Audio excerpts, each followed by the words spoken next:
ठीक है।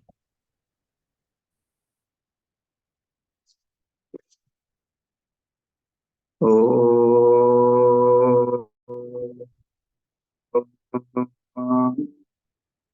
विश्वानि देव सवितर्दुरितानि पराशुव यद्भद्रं तन्नाशुभ। ओम शांति शांति शांति। बोलिए श्री सद्गुरुदेव भगवान की जय। विवेक चूड़ामणि और श्लोक क्रमांक 107। यहाँ आत्मा निर्विकार है, उसमें कोई विकार हो नहीं सकता, या ये विषय हमारा चल रहा है। जो हम जो हम प्राप्त करते हैं, प्राप्त करना चाहते हैं, वो आत्मा का विषय नहीं है, वो केवल हमारी इंद्रियों का विषय है। हमारी इंद्रिया जो चाहेगी उसी में हम दौड़ते रहते हैं, उसमें आत्मा का कोई लेन देन नहीं है। आत्मा हमेशा स्थिर है, शुद्ध है, वो किसी प्रकार का कोई डिमांड नहीं करता, और ना ही वो किसी प्रकार से किसी वस्तु में सुखी होता है, ना ही वो किसी प्रकार से दुखी होता है। यहाँ जो विषय है वो विषय इंद्रियों का है, आत्मा का नहीं है। तो यही कहते हैं, वेश्यानाम अनुकूल्ये सुखी दुखी विपर्ये सुख दुखम च तद्धर्म सदानंद से नात्मना। जो आत्मा है वो हमेशा आनंद में ही है, सच्चिदानंद रूपाय, सच्चित आनंद स्वरूप। उसमें कभी अज्ञान हो नहीं सकता, वो कभी विचलित नहीं हो सकता, वो कभी भ्रमित नहीं हो सकता। जीव उसके उल्टा होगा, जीव विचलित हो जाता है, तुरंत भ्रमित हो जाता है, क्या करे क्या ना करे इसमें ही फंसा हुआ है। लेकिन जो आत्मा है वो कैसा है, वो कभी इस विषयों में नहीं पलटा। विषय अनुकूल हो या प्रतिकूल हो, है ना। जीव विषय अनुकूल हो तो सुखी महसूस करता है, अगर उसके विपरीत विषय हो, उसके नहीं हो, प्रतिकूल हो, तो वो दुख महसूस करता है। भाग दौड़ किस लिए हो रही, अनुकूलता को प्राप्त करने। और जहां अनुकूलता और प्रतिकूलता समाप्त हो गई, वहां भाग दौड़ भी समाप्त हो गई। कितना आनंद है कि भाग दौड़ करना ही नहीं पड़े। ऐसा तो नहीं, कर्म तो करते हैं, लेकिन जो भाग दौड़ आसक्त होके हम कर रहे हैं, वही महात्मा लोग अनासक्त होके करते हैं। कार्य तो करते हैं लेकिन अनासक्त होके। आपने एक दृष्टांत तो सुना होगा, एक महात्मा जी कहीं कथा करने जा रहे, तो अपनी व्यवस्था के अनुसार जा रहे हैं। जैसे जैसे भक्तों ने व्यवस्था कर दी, वैसे वैसे गाड़ी में बैठ गए, एसी का टिकट निकाल दिया, महात्मा के पास खाने पाने का सामान दे दिया, हाँ, कुछ कपड़ा लत्ता दे दिया, तो अच्छी बैग दे दी। जब महात्मा को भी लोग समझते हैं कि हम भी अच्छे रहते तो महात्मा भी, हमारे गुरुजन भी अच्छे रहे, ये उनका भाव रहता है। लेकिन महात्मा को उसमें कोई लेन देन नहीं। तो महात्मा गाड़ी में बैठ गए, लेकिन बाकी लोगों को क्या पता कि महात्मा की क्या स्थिति है क्या नहीं। महात्मा जी अपने जा रहे, अपने मन कर रहे, चिंतन में जा रहे, और लोग उनको देख रहे हैं।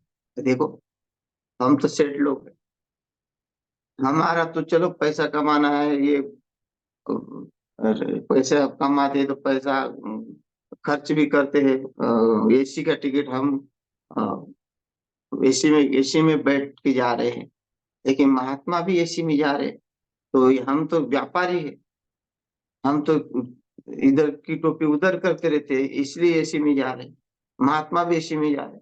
फिर अगर महात्मा एसी में जा रहे हैं तो हमारे में और महात्मा में क्या फर्क था? महात्मा के पास भी बड़ा अटैची भरी हुई है, खाने पीने का सामान। हमारे पास भी अटैची भरी हुई है, खाने पीने का सामान। तो महात्मा में हमारे में कोई फर्क नहीं, खाली कपड़े का फर्क। लेकिन व्यवस्था तो सबके पास बराबर है। व्यवस्था में कोई कमी नहीं दिख रही है ना। व्यवस्था में अगर देखते हैं ना, गृहस्थ लोग वो जो महात्मा के ऐश्वर्य को देखते हैं, गाड़ी घोड़ा वो आश्रम ये सब देखते हैं, तो वो सोचते हैं कि वाह, महात्मा का जीवन तो बड़ा सुखी है ना। महात्मा बनने की कोशिश नहीं करते, केवल महात्मा को, महात्मा के जीवन के जीवनी को नहीं देखते कि महात्मा का एक सुखी तो है, लेकिन वो व्यवहारिक दृष्टि से वे वस्तुओं को देख के ही महात्मा को सुखी मानते। महात्मा आत्मचिंतन में है, महात्मा उस से जुड़ा हुआ है, उसमें स्थित हुआ है, स्थित प्रज्ञ है, वो उनको नहीं पता। जैसे वो सोचते हैं कि हम वस्तुओं से जुड़ने से सुखी हो रहे हैं, वैसे ही महात्मा के पास भी ये सब वस्तुएं है, तो महात्मा इससे ही सुखी है। बल्कि महात्मा का उसका कोई संबंध नहीं होता। वो तो जो भक्त है, जो शिष्य है, जो बने हैं, वो उनका व्यवस्था करते हैं। तो ये चाहते हुए महात्मा ने सुन लिया बात। सुनने के बाद गाड़ी चल रही है, लेकिन कई कई स्टेशन आती तो रुकते भी है। वहां रुक गई तो महात्मा ने कहा कि चलो स्टेशन आ गया, थोड़ा थोड़ा हम चाय पी लेते हैं। अरे चलो, अब तो हम दोस्त बन गए, कोई अब तुम्हारे में हमारे में कोई फर्क थोड़ी है, हम तुम्हारे जैसे ही। और महात्मा नीचे उतरे, सेठ लोग भी नीचे उतरे और चाय पीने लगे। तो ट्रेन ने आवाज दे दी, ट्रेन चलने लगी और इनकी धड़कन बढ़ने लगी। अरे ट्रेन चल रही है, ट्रेन चल रही है। और महात्मा जी मस्ती में चाय पी रहे। और जैसे ही ट्रेन चली तो ये दौड़ने लगे। दौड़ते ही महात्मा ने हाथ पकड़ा, कहाँ जा रहे हैं? बोले अरे ट्रेन जा रही है। ट्रेन तो बोले हमारी भी जा रही है, तुम्हारी थोड़ी जा रही, हम भी तो उसी में है। अरे अरे छोड़ो, नहीं ट्रेन जा रही है, हमारा सामान उसमें। अरे सामान तो हमारा भी है, तुम्हारा थोड़ी सामान है। अरे हमारा सामान चला जाएगा। अरे जाने तो हमारा भी चला जाएगा। तो ये बताओ, तुम्हारे में और हमारे में क्या? तो उन लोगों ने कहा कि महाराज, हम इस जीवन भर उसी की चिंतन में रहते हैं, उससे आसक्त है, उससे पकड़े हुए हम, उसे वो छूट नहीं पाता। और आपको अनायास छूट रहा है, इसका मतलब बहुत फर्क है। आप में और हमारे में जमीन आसमान का फर्क है। वैसे ही वो आत्मा में और जीव में जमीन आसमान का फर्क है, जब तक जीव में अज्ञान है। क्योंकि आत्मा में अज्ञान नहीं, वो तो सदा आनंद है, सुखी है, नित्य सुखी। और हम जीव नित्य दुखी। थोड़ी थोड़ी बात पे विचलित होना, थोड़े थोड़े बात पे क्रोध करना, मौका मिले जैसे ही लोभ वृत्ति जागृत करना, थोड़ी थोड़ी बात पे हाथ में जब आ जाए तो लोभ वृत्ति तुरंत जागृत हो जाती है। अब इसको कैसे काटा? संसार में हमने अनुभव किया, महात्मा को भी नहीं छोड़ते लोग। खाली उनको बस दिखना चाहिए कि इनके पास कुछ है, तुरंत पैर पकड़ के शुरू कर देंगे नाटकबाजी। तो यहाँ वो आत्मा नित्य आनंद में है। क्या कहते हैं? सदानंद से आत्मना। उस उसमें कोई दुख नहीं है ना, आत्मना। उसमें सुख दुखम तद्धर्म न, न तद्धर्म सुख दुखम। उसमें उसका वो धर्म नहीं है। सुखी होना दुखी होना उसका धर्म नहीं है, ना ही वो विषय के अनुकूल के लिए और प्रतिकूल के लिए रोता रहता है। वो केवल सुखी ही सुखी है, सुख दुख की विपर्य है। ये विपर्य जो है, जो जो सुख दुख भरे है, वो मनुष्य के जीवन में भरे हुए जीव है। जो जीव माया आधीन हो चुका है, जो जीव अज्ञान से ग्रस्त है, जीव भी तो वही है। ममे वांश जीवलोके जीवभूत सनातन। परमात्मा तो कहते हैं कि मेरा ही अंश है, मैं हूँ, मैं ही हूँ, मेरे में है। लेकिन कर्म के विभाग से अलग अलग होगा। जैसा कर्म करोगे वैसे ही वो अवस्था आपको प्राप्त करोगे। हाँ? अनिष्ट इष्ट मिश्रम च त्रिविध कर्मण फलम भवत्य त्यागिना प्रत्यय न तो सन्यासीनाम क्वचित। अब बताओ, यहाँ सन्यासी लोगों को क्या कहा? भवत्य त्याग गुना प्रत्यय न तो सन्यासी नाम कुछ। तो ये सन्यास के अवस्था का मतलब जो जिसने आत्म स्वरूप को प्राप्त किया, स्थित प्रज्ञ, जो वही आत्मा है। आत्मा कैसे पहचाना जाएगा कि उसमें सुख दुख नहीं है? कि जो इस इन तीनों में सुख दुख है, इस कर्म में जो इष्ट अनिष्ट मिश्रम च। इष्ट मतलब देवता लोग, अनिष्ट मतलब ये जीव, ये पशु पक्षी आदि 84 लाख से उन्हीं। और मिश्रम च, मिश्रम जब जो मनुष्य स्त्री जो स्त्री पुरुष जो पाप पुण्य से जो बना हुआ है ना। अनिष्ट इष्ट मिश्रम च। अनिष्ट का जो है वो पशु पक्षी 84 लाख क्यों नहीं है। इष्ट जो इष्ट है वो पुण्य पाप पुण्य कर्म से जो अपना बना हुआ है, वो स्वर्ग को प्राप्त हुआ है, स्वर्ग के में भोग भोग रहा है। लेकिन तीनों में भी दुख है। और मिश्रम से बना जो पाप पुण्य से बना हुआ जीव बना हुआ है, वो स्त्री पुरुष बना हुआ है, तो ये सभी भी दुखी है। सुखी कौन है? भवत्य त्यागिना प्रत्यय। जिसने इन तीनों कर्मों का त्याग कर लिया। तीनों कर्म क्या मतलब? तीनों कर्म में जो तीन कर्म जिस कर्म से ये जीव बनते हैं, जिस कर्म से ये लोग अपने स्वर्ग को प्राप्त होते हैं, नरक को प्राप्त होते हैं, ये सब मृत्यु लोक को प्राप्त होते हैं, ऐसे कर्म करना ही नहीं। इस कर्म से ऊपर उठना है। जो आसक्त, जिस संसार में आसक्ति वाले, संसार में निंदनीय कर्म वो करना ही नहीं, उसका त्याग करना। ये न तो है ना, न तो सन्यासी नाम कुछ। इसलिए सन्यासी लोग इस त्रिविध कर्म में नहीं फंसते और नित्य स्थित है। अर्जुन कहते स्थित प्रज्ञ से क्या भाषा। तो भगवान ने कह दिया था कि कैसे है वो, कि दुखेषु दुग्न मन सुखेषु विगत स्पृह वित्त राग भय क्रोध सिद्धिर मुनि रुचि। वो कहते हैं दुखों की प्राप्ति होने पर जिनके मन में उद्वेग नहीं होता, जिनके जिनके जीवन में जिनके कितनी भी प्रतिकूलता है, वो उससे कभी भी डगमगाते नहीं।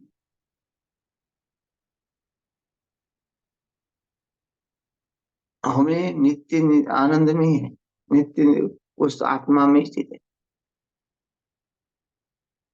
मीराबाई के ऊपर कितने अत्याचार हुए, कितने उनको पीड़ा पहुंचाई उनके घर वालों ने, फिर भी उन्होंने उनके चरण नहीं छोड़े, उनमें स्थित है। उस उसके राज्य, इतना बड़ा राज्य था, अनुकूल था सब कुछ, लेकिन ना अनुकूलता में ध्यान दिया, ना ही प्रतिकूलता में ध्यान दिया। लास्ट में कहा पग डारो देखे अंधेरा, देखा तो सब वही नहीं घेरा। अब देखो, अब कोई ऐसी जगह बची नहीं जिसमें वो नहीं है। और वो जो है, तो वो तो नित्य आनंद है। जब सब जगह वो है तो सब जगह नित्य आनंद है, दुखों की निवृत्ति हो गई। ये परमानंद की प्राप्ति है। जब उसकी अनुभूति हर वस्तु में होगी, सुख में भी वही वस्तु, दुख में भी वही वस्तु।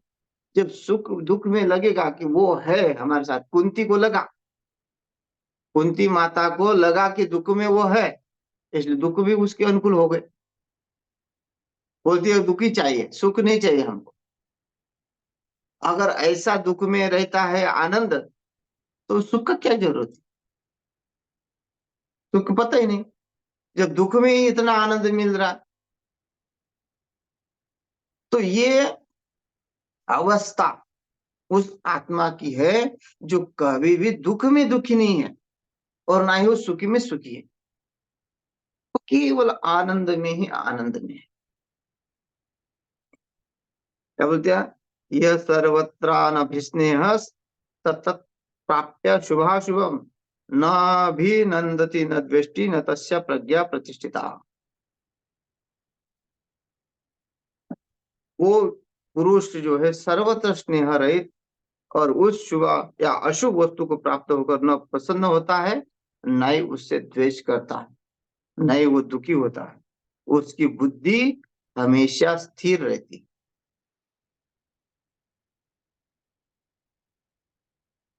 तो उसके किसी बंधन में नहीं पड़ रहा है ना। अर्जुन से यही तो कह रहा है कि बंधन से मुक्त हो जा। ममत्व जो मोह है उस बंधन से मुक्त होना ही मुक्ति। और इतना शब्द देखो, मोह, मोह के कारण कितने अनंत जन्म हो गए, कितने योनियां भटकते रहे, लेकिन ये मोह हमारा पीछा नहीं छोड़ा। और बस जो बोला निर्माण मोह जित संग दोषा, कहते ना, जिसने मोह को जीत लिया, इंद्रियों को जीत लिया, निर्माण मोह जित संग दोषा, द्वंद्व मुक्त सुख दुख सौम्य गच्छन्ति मूढ़ा पद्म व्यंतर। वो जो द्वंद्व से मुक्त हो गए, क्यों? आध्यात्म नित्य अभिनृत्य का केवल आत्मीय आत्मा का ज्ञान में ही लगा हुआ। आध्यात्म का मतलब है यानी कि वो पढ़ने वाला हो गया, वो या पुस्तकें पढ़ने वाला हो गया, वो आध्यात्मिक का मतलब होता है कि भगवान को माने, वो तो है।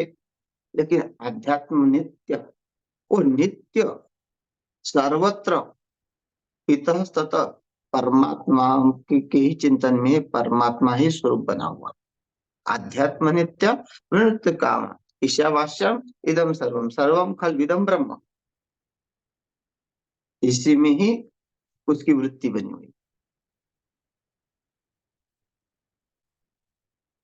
है ना। ऐसा जो नित्य भगवान का स्वरूप में स्थित है, कब होगा? निर्माण मोह चित्त संग दोषा, दोष जिन जिन वस्तुओं में दोष है, केवल मनुष्य में ही दोष नहीं है, वस्तु बेकार नहीं है, जो वस्तु को उपयोग में, उपयोगिता में दोष है। मतलब हम किस प्रकार, अमृत भी हमारे लिए जहर बन सकता है। जो अन्न खाते हैं वही अमृत है, लेकिन वही अगर हम अधिक खाते हैं, अधिक मोह से या अधिक आसक्त खाते हैं उसको, तो हमारा पेट बिगड़ा देगा और हमें कब्ज आदि सारी बीमारी आए, खाने पीने से तो बीमारी हो। तो हमारे लिए अमृत कहाँ रहा? वो विष रहा, है ना। इसलिए चित्त संग दोषा, हमको युक्त आहार विहार से युक्त कर्म श्रेष्ठ, यहाँ ये सोचना है हमको, हमको इसे छोड़ना नहीं है। ये छूटेगा भी नहीं कि संसार से गायब भी नहीं होगा, बस उसमें जो दोष है उसको समझना पड़ेगा कि हमको इसका उपयोग कैसे करना। और जिस समय हमको हम क्या करते हैं, उपयोग नहीं करते हर वस्तु का, हम दुरुपयोग करते हैं। यहाँ भगवान ने, देखो, शादियां भी की, बच्चे भी पैदा किए, लेकिन फिर भी ब्रह्मचारी कहेंगे। और यहाँ बच्चे पैदा नहीं होते, फिर भी शरीर का दुरुपयोग हो रहा है।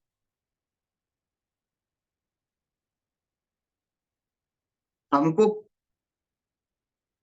संसार में केवल हमने शादी की केवल भोगों के लिए नहीं की है। संसार में धर्म कार्य के लिए विवाह होते हैं। जात गृहस्थ के ऊपर ब्रह्मचारी, सन्यासी, वानप्रस्थ, ब्राह्मण, ये जो लेन देन के कार्य है, जो कर्म कांड है, यज्ञ है आदि, यज्ञ दान तप कर्म, ये सब के सब गृहस्थ के ऊपर है। और इनके पूरे कर्म को छोड़ के केवल भोग में पड़ा, तो आसक्त तो हो गया ना। तो द्वेष उसमें है ना, निर्माण हुआ जितसंग दोषा,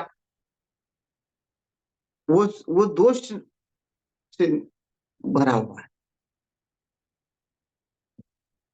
उसमें उसमें दोष नहीं दिखते। और जिस समय उसमें लगेगा कि मैं केवल धर्म के कार्य के लिए ये अपने प्रजा उत्पत्ति करूंगा, मैं धर्म में ही अपने प्रजा उत्पत्ति जो हुई है ना, राजा लोग पहले और शादियां इसलिए करते थे कि उनकी जो संतान होगी वो राज्य संभालने के लिए, राज्य की सुरक्षा के लिए। और हमारा एक ही बेटा होता है, वो घर की सुरक्षा नहीं कर सकता। इतना फर्क। घर की सुरक्षा नहीं है बराबर। अगर कोई तुम्हारे घर में आक्रमण करेगा तो वो नहीं बचा पाएगा,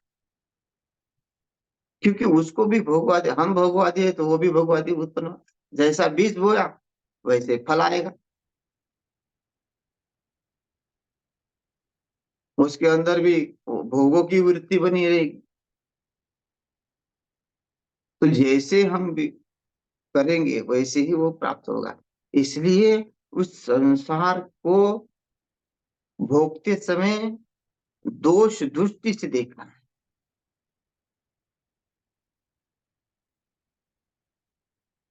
उसमें कितना हमको प्राप्त करना है और कितना छोड़ना है, यह हमें समझना पड़ेगा, है ना?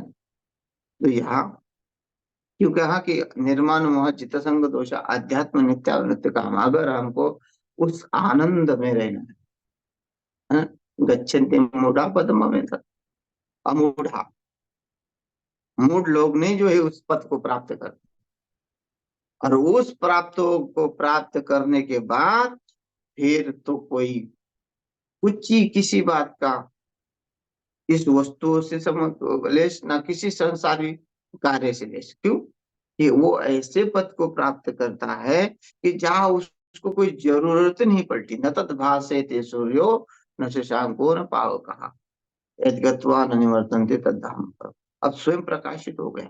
शीतोष्ण सुख दुख इसमें ना उष्ण उसको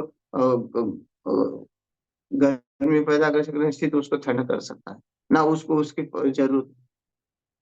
वो स्वयं प्रकाशित हो गए, स्वयं अपने में ही सबको कुछ प्राप्त कर लिया। ऐसे पद को प्राप्त किया जो कभी भी उसमें उसमें कभी दुख नहीं है, कभी डर नहीं है।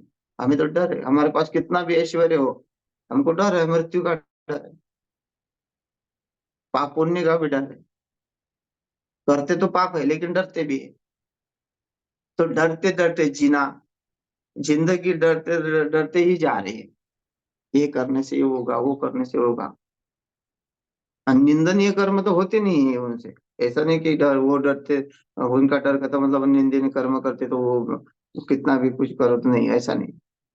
लेकिन वो ऐसी ऐसे सुख को प्राप्त हुआ जो नित्य आनंद है, उसमें दुख का कोई लेश नहीं है। ऐसा अगर आनंद प्राप्त होता है तो वो विषयों को क्यों प्राप्त करेगा। वो उस पदार्थ उसके लिए पदार्थ जो कहा था, उसमें न तद भासते सूर्य, वो इतना प्रकाशित है कि सूर्य का प्रकाश की भी जरूरत नहीं पड़ती है। सूर्य का प्रकाश का मतलब है कि ये साधारण विषय जो है, जैसे सूर्य के सामने एक जुगनू होता है, जुगनू का जो पीछे लाइट होता है। अब जुगनू के लाइट का कोई प्रकाश सूर्य के प्रकाश से कोई मतलब है?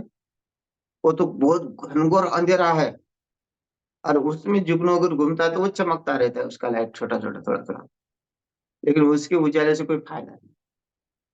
तो वैसे ही हमारे विषय जो है, वो विषय कितने भी फिर हमारे सामने आए, उससे हमारे कोई फायदा ही नहीं, हमारे लिए एकदम व्यर्थ है। जो स्थित प्रज्ञ में स्थित है, स्थित प्रज्ञ अवस्था में है, उसमें वो स्थित है। तो यहाँ वही कहते हैं कि उनका, वो हमेशा सतर्क रहते हैं, जिसमें जो साधक भी होता है, इसमें जो आगे बढ़ रहा है, वो साधक इसमें सतर्क रहता है उस अवस्था को प्राप्त करने के लिए। ऐसा क्योंकि वो उसको जान चुका है कि आनंद में सही नहीं, क्योंकि वो आनंद महसूस करता है। तो विषय नाम कुल्य, विषय नामानुकल्य, सुखी सुखी दुखी विपर्य, सुखम दुखम च तद्धर्म सदानंद से नात्मनः। इसलिए ये उस आत्मा का विषय नहीं है, सुख दुख प्रतिकूलता अनुकूलता न आत्मा न उसका विषय नहीं है। अब प्रेम की आत्मार्थता बता रहे हैं कि क्या है।